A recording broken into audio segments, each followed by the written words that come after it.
Hoje eu vou falar para você sobre uma doença de extrema importância na superfície ocular, que é desvalorizada por muitos pacientes e até mesmo por médicos, e pode se transformar num grande problema, inclusive com perda da visão de maneira severa. Para isso, eu vou te trazer aqui algumas histórias de pacientes reais para que isso se torne mais concreto e você consiga entender a importância do tratamento desse problema de saúde ocular. Para isso, eu mudei o nome dos pacientes, criei nomes fictícios para proteger a identidade deles. O objetivo desse vídeo é conscientizar sobre a importância dessa doença, do seu diagnóstico precoce e principalmente da necessidade de um tratamento precoce e efetivo. Vem comigo!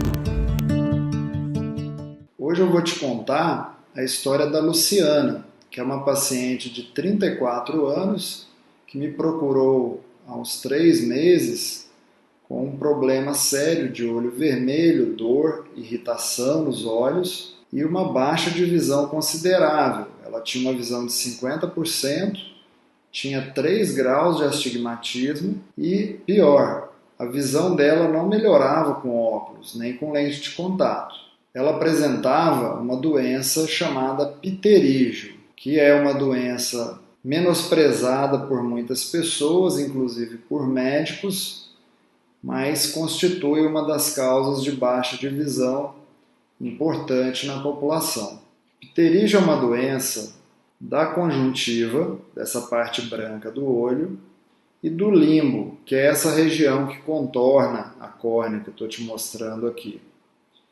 Então, ele tem uma prevalência de aproximadamente 20% nos países que estão próximos à linha do Equador, e nos países mais distantes do Equador chega a 5% das pessoas. Ele é causado geralmente tanto por fatores genéticos, como também por alteração ligada à radiação ultravioleta. Pode ser causado também por atrito, por coçar os olhos, por danificar essa região do limbo aqui, que é rico em células tronco, célula germinativa, né? As famosas células tronco. Então essas células que deveriam ficar retidas aqui a esse contorno, elas começam a crescer tanto para o lado da conjuntiva quanto para o lado da córnea. O pterígio é muito confundido com catarata. Às vezes as pessoas falam, doutor, a catarata é aquela pelezinha que cresce por cima do meu olho. Não, aqui eu coloquei uma figura para você ver que a catarata acontece dentro da menina do olho. Se a catarata não for muito avançada, você não consegue identificar ela olhando para a cara do paciente. Tem que levar a lâmpada de fenda, o microscópio que a gente usa aqui no dia a dia do consultório. Então, até às vezes eu recebo pacientes encaminhados por médicos que não são oftalmologistas, como sendo catarata, e na verdade é o pterígio, né? Aqui eu coloquei a catarata, essa coisa branca que dá aqui dentro da menina do olho, e aqui comparando com o pterígio, que é essa carninha, como se fosse uma carne esponjosa no cantinho do olho. É um tecido fibroso misturado com vasos, a gente chama isso de tecido fibrovascular. Esse tecido fibrovascular vai crescendo em direção à córnea, né, e vai subindo aqui. Então, como eu disse anteriormente, ele tem envolvimento de fatores genéticos, radiação ultravioleta e também fatores traumáticos, queimaduras químicas, traumas com corpos estranhos, fagulhas de esmeril, pacientes que coçam muito o olho, queimaduras com solda, todo tipo de queimadura pode agredir essa região do olho, que é o limbo. Aqui é uma região rica em células tronco, células germinativas. Então essas células começam a migrar de maneira errada para cima da córnea e para cima da conjuntiva. Então é isso que é o pterígio. O pterígio é um problema que inicialmente começa com alterações estéticas e começa também com olho vermelho, né? Gerando, como você pode ver aqui nesse slide, dor ocular irritação, e nas fases iniciais, o pterígio tipo 1, que ele cresce no máximo até 2 milímetros aqui para cima da córnea, ele às vezes não é perceptível a olho nu, principalmente se você não for oftalmologista. No início, essa irritação, como vocês podem ver aqui na figura, do lado direito aqui, o olho está vermelho e já pode existir um princípio do pterígio, que é mais comum nessa área horizontal, que a gente chama área de fenda palpebral. Ele vai crescendo aqui porque é a área onde pega mais radiação solar. O paciente começa a ficar com o olho vermelho, fotofobia, como vocês estão vendo aqui, a fotofobia é intolerância à claridade, né? Aqui vocês veem o paciente colocando a mão nos olhos e tentando aliviar um pouco o seu desconforto, pode gerar olho seco e depois ele vai crescendo. Aqui vocês veem o pterígio já desenvolvido, né? A gente tem um pterígio aqui do tipo 2, quase tipo 3, que ele já avançou entre 2 e 4 milímetros aqui sobre a córnea, né? Então esse pterígio já é bastante problemático, tanto do ponto de vista estético, fica bem feio isso, né? As pessoas, as mulheres ficam com um certo complexo de ficar com esse olho vermelho desse jeito. Os homens também, porque às vezes você vai numa entrevista de trabalho ou no próprio ambiente onde você convive, as pessoas ficam te questionando, por que seu olho está tão vermelho? E na verdade, você fica mais sensível, gera uma irritabilidade muito frequente, qualquer vento, qualquer poeirinha, às vezes toma um banho com shampoo diferente, caiu um pouquinho de shampoo no olho, já fica muito mais vermelho do que o de costume, e demora mais também para clarear, né? Aí as pessoas ficam se enchendo de colírios clareadores sem receita médica. Isso pode trazer uma intoxicação para a superfície do olho, né? A gente chama de superfície ocular. É extremamente agressivo, aí vai só aumentando o problema, né? Quando eu falo para você que o pterígio não é só problema superficial, só problema de estética, é porque eu tenho exemplos de pacientes, como é o caso da Luciana, que é a nossa personagem de hoje. Ela me procurou há uns 3 meses com queixa de dor nos olhos, além do olho vermelho esteticamente ficar feio, ela tinha um problema de olho seco severo e apresentava um grau de astigmatismo misto com hipermetropia e astigmatismo. Tudo isso provocado pela distorção que o pterígio provoca na córnea. Ele muda a curvatura da córnea, provoca um aplanamento na região próxima do limbo, como eu mostrei anteriormente, que é esse contorno aqui, ó, da parte colorida do olho, distorce, gera como se fosse uma depressão ali da região do limbo, e com isso forma um degrau na córnea, forma um astigmatismo irregular. Se você ainda não assistiu o nosso vídeo sobre astigmatismo, assiste aqui, está no nosso feed, em todos os canais que a gente usa, YouTube, Facebook. O pterígio não é um tumor do olho, ele é um crescimento fibrovascular. Ele é uma mistura de tecido fibroso e vasos, que vai crescendo aqui da parte branca para cima da parte preta do olho. Eu vou te mostrar aqui no meu slide, mais uma vez. Ó, esse aqui é o pterígio. Então ele às vezes pode ser confundido com algum tumor da conjuntiva, mas o aspecto dele é bem típico. O próprio nome pterígio, do grego ptero, tem a ver com asa. Se você tiver boa vontade e imaginação, você vai ver que ele parece uma asinha de inseto, né, que vai invadindo a córnea. Então ele não é tumor. Aqui tem um outro exemplo desse lado, ó, o pterígio mais avançado, que já chegou na área da pupila, a gente chama de pterígio do tipo 3. Então não é tumor, ele é apenas um tecido fibroso e vascular que vai crescendo aqui da conjuntiva branca para cima da córnea e pode afetar a nossa visão. Quando você tiver um olho vermelho, irritação frequente, qualquer poeira irritar seu olho, às vezes você já acorda com o olho vermelho, pode ser um sinal de um início de pterígio. Ele costuma iniciar muito sutil, muito discreto. Quando você tiver sintomas relacionados ao olho seco, irritabilidade, fotofobia, que é a intolerância à claridade, sintomas de desconforto, até mesmo de baixa visão, a gente sempre tem que desconfiar que pode estar começando um pterígio. Consta do exame oftalmológico a biomicroscopia. É um exame em que a gente utiliza o equipamento mais ou menos desse tipo. Esse daqui é um equipamento para biomicroscopia portátil, mas a gente tem alguns maiores aqui, como você pode ver.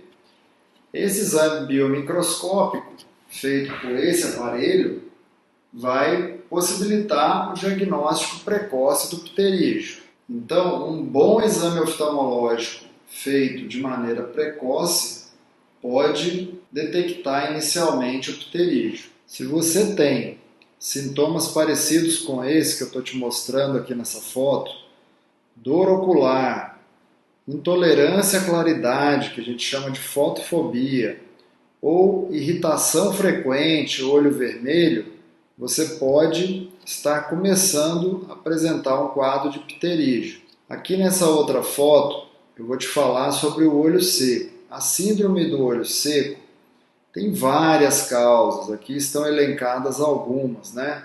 Problemas com inflamação, doenças autoimunes, doenças neurológicas, diabetes, traumas e todas as outras que eu te falei. E a nossa lágrima tem várias camadas, como eu já falei no vídeo anterior que eu fiz sobre o olho seco. Pesquise aqui no meu feed que você vai ver. O pterígio pode interferir nas glândulas de meibômio, que são essas glândulazinhas que estão desenhadas aqui nesse modelo. Essas glândulas palpebrais produzem um óleo, uma secreção oleosa que é feita para estabilizar o filme lacrimal. E a presença de inflamação crônica, ou seja, o olho inflamado, vermelho, de maneira contínua e repetitiva, pode levar a uma atrofia dessas glândulas. Alguns estudos recentes mostram, através do exame de meibografia, que faz como se fosse uma radiografia dessas glândulas através de luz infravermelho, mostra que pacientes com pterígio grande e pterígio que é muito antigo, a inflamação provocada por esse processo leva à atrofia dessas glândulas. Então, além do olho ficar vermelho, assim como vocês estão vendo, também pode interferir na camada lipídica, na camada de lipídio da lágrima, que é um dos componentes mais importantes, além de estabilizar o filme lacrimal, também evita a evaporação da lágrima. Então, o tempo de quebra do filme lacrimal pode ficar reduzido, que a gente chama de BUT, e uma das causas é a presença do pterígio nesse olho por muito tempo. Sim, o sol pode aumentar a incidência e a prevalência do pterígio. Os estudos mostram que em países na linha do Equador tem uma incidência de pterígio que pode chegar até 22%. Comparando com países que estão distantes do Equador, países de clima mais frio, mais próximo dos polos, a incidência é de 2 a 5%. Os estudos mostram que a radiação ultravioleta pode modificar, causar mutações nas células tronco que estão aqui, nessa região do limbo, e provocar um crescimento anormal dessas células, no qual elas vão invadindo a córnea para cá, no sentido do centro da córnea, e também no sentido da conjuntiva, a parte branca do olho. Então, uma das causas é a exposição ao excesso de radiação ultravioleta presente na radiação solar. Se você tem um pterígio que já fez o diagnóstico ou tem algum caso que possa te levar à suspeita de pterígio, não fique se automedicando. Tem pessoas que eu vejo que vão na farmácia sem ter passado pelo oftalmologista, compram colírios clareadores e a maioria desses colírios é muito forte, é muito agressivo. Eles têm substâncias que promovem a vasoconstrição. Então o seu olho fica branquinho, maravilhoso, igual um papel. Só que isso leva a sofrimento vascular. Você imagina, os vasinhos vão estrangular, vai ficar branquinho, fica bonito, mas leva a falta de oxigenação adequada. Outra coisa é que você vai estar colocando colírios agressivos para a superfície do olho. Isso pode gerar alterações na superfície, microperfurações e até colaborar para uma dependência desses colírios. Quando você começa a usar esses clareadores, dificilmente você consegue se livrar deles. Tem pacientes que ainda fazem pior, às vezes induzido até por um comerciante que não é consciente, indicam colírios de cortisona, corticoides. Esses colírios, então, usando de maneira indiscriminada, podem te levar a desenvolver uma catarata, aumentar a pressão do olho, desenvolver um glaucoma secundário ao uso de medicação corticoides que não foram prescritos pelo médico. Esses medicamentos não deveriam ser vendidos sem receita. O maior problema é retardar o acesso ao médico, retardar um tratamento precoce, proporcionar com que o seu pterígio vá aumentando e você vá alcançando fases da doença em que o tratamento cirúrgico, por exemplo, ficaria ainda mais difícil e com resultado pior. Eu vou te contar a história de um paciente que eu atendi há 5 anos atrás. Hoje até eu tenho um relacionamento mais próximo com ele, ficou amigo nosso, mas ele me foi trazido pelo seu patrão, que já era meu paciente e gostava muito dele, ele era quase da família desse empresário e era motorista dele. E o rapaz me disse assim, olha, eu tenho um funcionário muito amigo, muito importante para a gente, mas ele não conseguiu renovar a carteira de motorista, a visão dele não alcançou o mínimo, eu não queria demiti-lo, eu queria que você fizesse o tratamento que for necessário para ele e me trouxe o paciente aqui. Naquela época, 5 anos atrás, ele já devia ter uns 48, 50 anos e chegou até mim com um pterígio muito grande, já era um pterígio do tipo 3, que já invadia toda a área central da pupila, dos 2 olhos. Então esse pterígio gerava uma distorção da córnea tão grande, além da opacidade que causava na córnea, e esse paciente de 48, 50 anos no máximo, tinha uma visão de 20% só, sendo que a visão necessária para dirigir é no mínimo 70% de visão, segundo as normas atuais. Então ele realmente estava inapto para dirigir. Naquela época eu também fazia exames para motorista e falei, olha, realmente, no seu caso, ou você vai melhorar com o tratamento, ou vai ter que ser aposentado. Então a gente programou as cirurgias dele, tiramos os 2 pterígios, mas, como eu disse anteriormente, se você opera numa fase muito tardia, a gente consegue tirar o pterígio, mas no local onde ele estava enraizado, digamos assim, vai ficar uma cicatriz branca. Eu vou te mostrar um pouco mais à frente nesse vídeo. E essa cicatriz, ela pode deixar sequela permanente na córnea e pode deixar a sua córnea muito irregular, mesmo retirando o pterígio. Nesse caso, eu vou chamá-lo de Antônio, para proteger a identidade dele. Eu fiz a cirurgia do Antônio, retirei os pterígios, a visão não melhorou, continuou com uma córnea muito irregular. Depois ele foi submetido a 2 sessões de laser para tentar fazer como se fosse um polimento da superfície da córnea. A gente chama esse tipo de tratamento de PTK. Esse PTK é uma terapia com laser na qual a gente visa tirar cicatrizes, tirar opacidades da córnea, mas não foi suficiente. E no final das contas, ele saiu de uma visão de 20% para uma visão de 50%. E no outro olho 60% de visão, mas enfim, como para ser motorista profissional ele precisaria de uma visão acima de 70%, ele teve que ser aposentado, parou de trabalhar, um adulto jovem de aproximadamente 50 anos, ainda com muito tempo de vida pela frente, teve que ser aposentado por uma doença que poderia ter sido tratada anteriormente. Então, ele deveria ter sido operado há muito tempo, o desfecho seria outro. Logo à frente eu vou te mostrar os exames comprovando a distorção da córnea que o pterígio pode provocar, e isso justifica a baixa de visão. Esse é o principal exame que a gente utiliza para a detecção do pterígio, mesmo nas fases iniciais. Um bom exame de biomicroscopia pode detectá-lo precocemente e a gente decide junto, de acordo com a fase da doença, qual o melhor tratamento. No caso da Luciana, ela também foi submetida a este exame, que é para medir a visão, medir o grau do olho dela, que naquela ocasião estava com bastante grau, mesmo com óculos apresentava uma baixa de visão severa. Ela também foi submetida a um exame topográfico das córneas, que eu vou te mostrar um exemplo a seguir.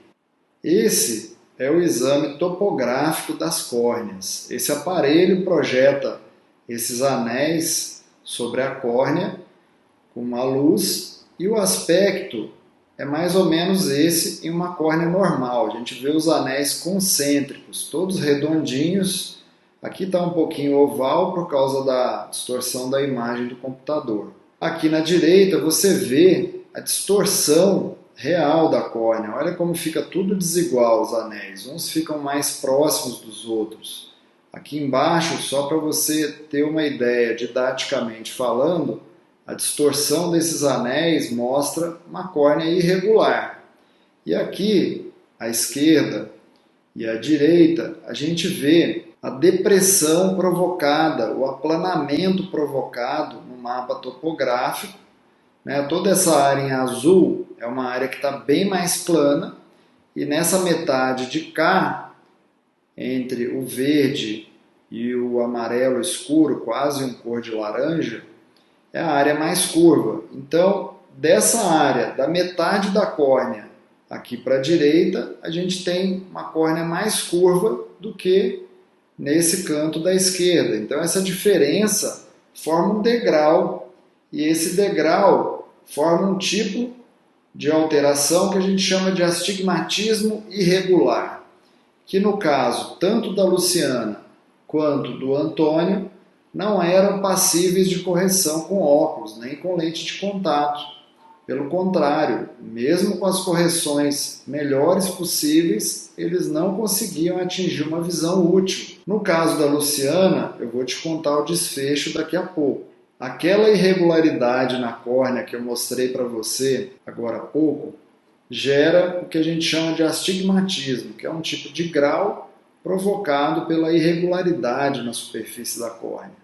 Então, a Luciana e o Antônio, que são os nossos pacientes em questão, enxergavam assim. Em vez de ser tudo nítido, você vê a imagem distorcida, principalmente para longe. No caso deles, como eles tinham um grau de astigmatismo muito alto, também para perto a imagem ficava assim. Dá para você observar a diferença. Aqui, uma imagem de longe, em que você não consegue ver com nitidez o rosto das pessoas. Então, trata-se de um caso grave de saúde ocular, provocada pelo astigmatismo decorrente da distorção, e a culpa era do pterígio. No caso do Antônio, o paciente de 50 anos, mesmo após a retirada do pterígio, como ele já estava numa fase muito avançada, o resultado foi que ele ficou com uma cicatriz desse tipo. Eu estou usando aqui uma figura para representar e para você entender como é que fica essa cicatriz. Então o pterígio estava aqui, nessa região, a gente retirou, ficou bonitinho o olho dele, mas o centro da córnea ficou assim, com essa sequela, com essa cicatriz. Mesmo depois de ter sido feito o laser para tentar tirar a cicatriz, isso não surtiu efeito. Aí o próximo passo seria o transplante de córnea, que é quando você retira a córnea central e coloca uma córnea transplantada de um doador. Ou seja, de uma doença simples, de tratamento ambulatorial, que o paciente vai para casa no mesmo dia, você pode evoluir para um quadro assim quando é tratado muito tardio.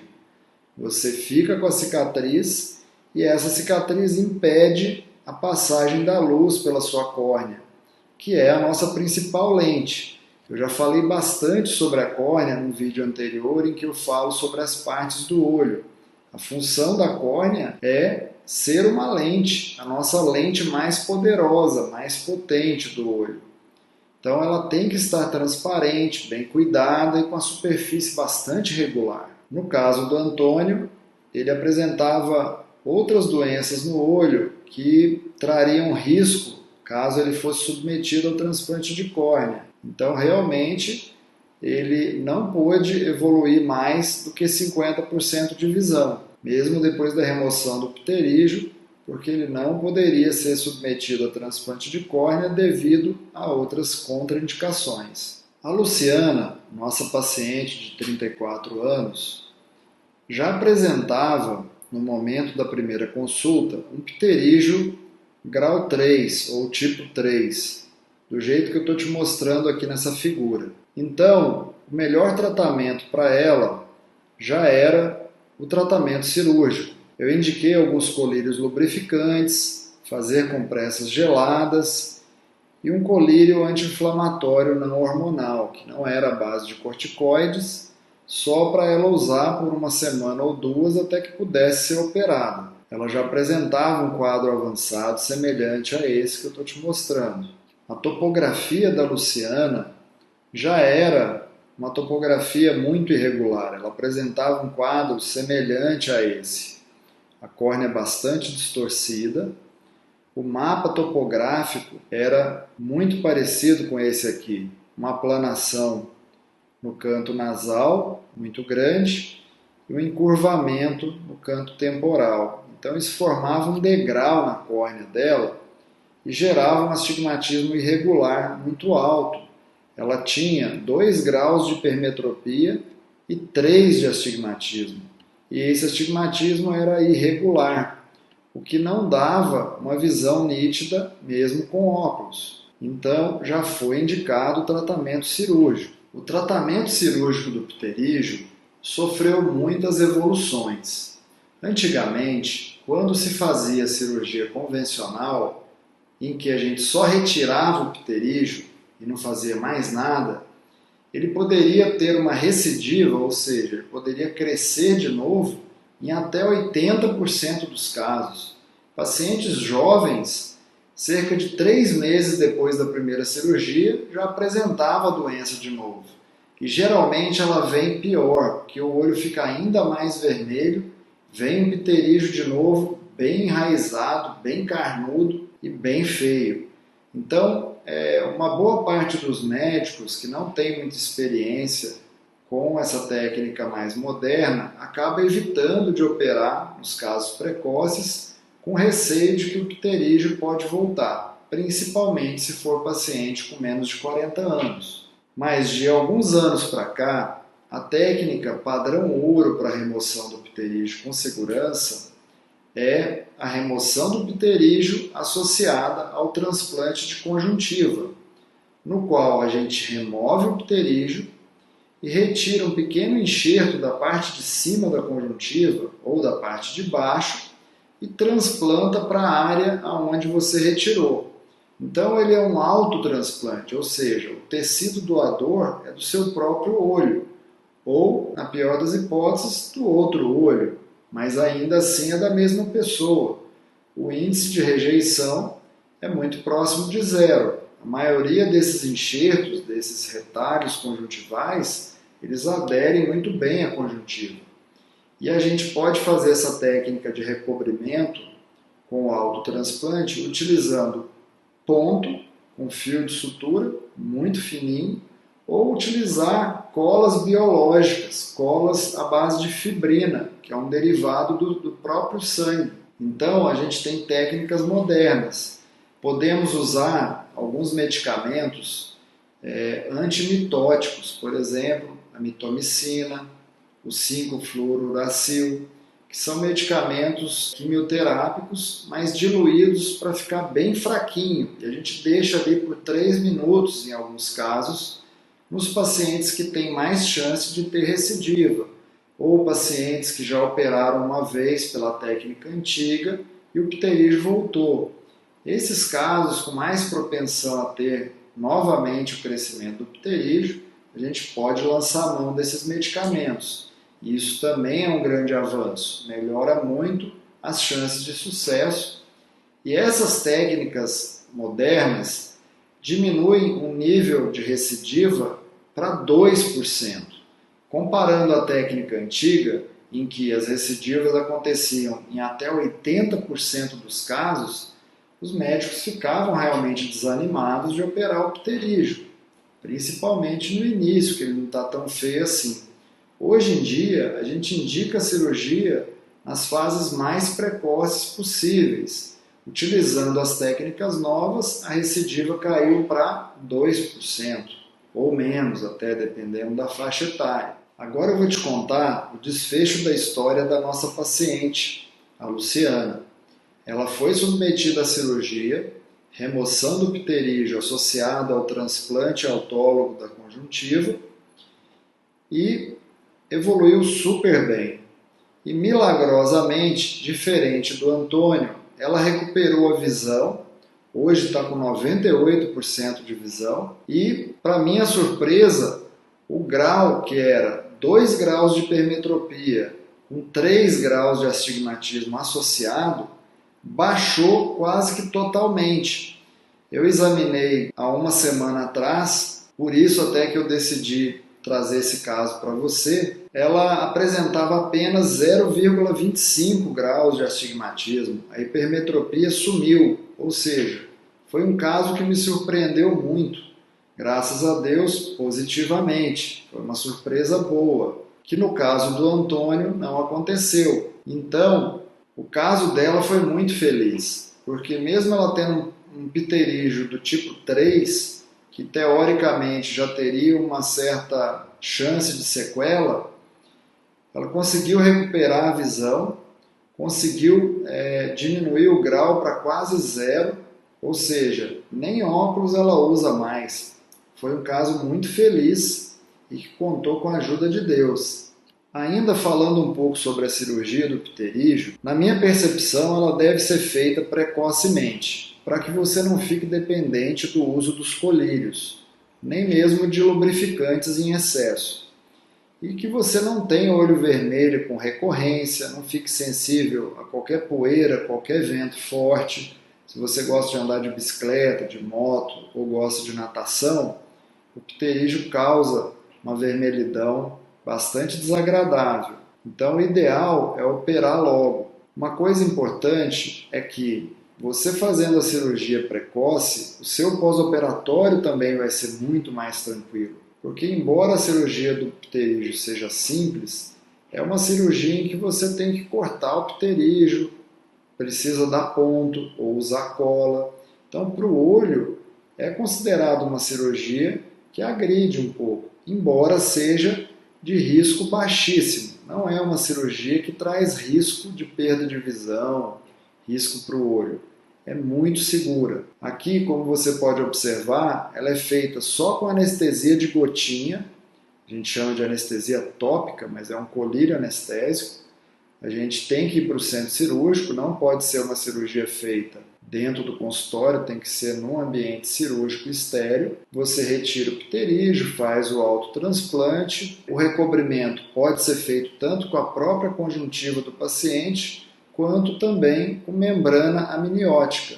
Isso mesmo, membrana amniótica que é tirada da placenta. São membranas tratadas que a gente compra em locais que produzem, que beneficiam essas membranas amnióticas para substituir o autotransplante conjuntival, principalmente em pacientes que não têm mais conjuntiva para ser removida ou pacientes com glaucoma, a gente prefere usar a membrana amniótica ou com sutura através de pontos ou até mesmo com a cola biológica. E isso preserva a conjuntiva do paciente e tem uma taxa de sucesso muito semelhante a do autotransplante de conjuntiva. Aqui eu resolvi relembrar, que as técnicas convencionais estão praticamente extintas, porque a recidiva chega próximo de 80%. O que a gente mais faz no dia a dia é a retirada do pterígio mais o recobrimento com a própria conjuntiva do paciente, podendo ser fixado através de pontos, suturas finas, né, finíssimas, muito mais finos do que o cabelo, por exemplo.